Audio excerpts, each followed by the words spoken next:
الله أكبر. أشهد أن لا إله إلا الله وحده لا شريك له، إلها واحدا أحدا صمدا، لم يلد ولم يولد ولم يكن له كفوا أحد. وأشهد أن محمدا عبده ورسوله، أرسله بالهدى ودين الحق ليظهره على الدين كله ولو كره المشركون. الله أكبر.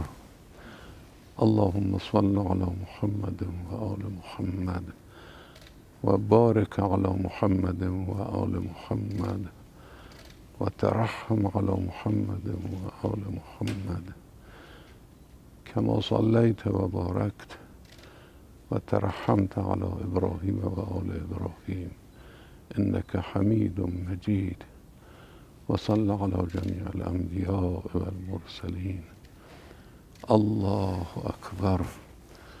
اللهم اغفر للمؤمنين والمؤمنات والمسلمين والمسلمات الأحياء منهم والأموات.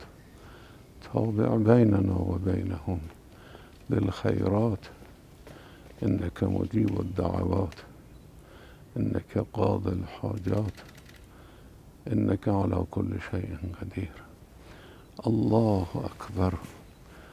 اللهم إن هذا المسجى قدامنا عبدك وابن عبدك وابن أمتك، نزل بك وأنت خير منزول به. اللهم إنك قبضت روحه فارحمه بفضلك ورحمتك. اللهم إنه محتاج إلى رحمتك وأنت غني عن عذابه. اللهم إنا لا نعلم منه إلا خيرا. اللهم إنا لا نعلم منه إلا خيرا. اللهم إنا لا نعلم منه إلا خيرا، وأنت أعلم به منا. اللهم احشره مع أوليائه محمد وآله الطيبين الطاهرين، وابعثه محمودا عندك يوم القيامة. اللهم بحق محمد وآل محمد أنزل عليه رحمتك وفضلك وعافيتك ورضوانك وغفرانك، واغفر له ولنا بحق محمد وآله إذا توفيتنا. الله أكبر.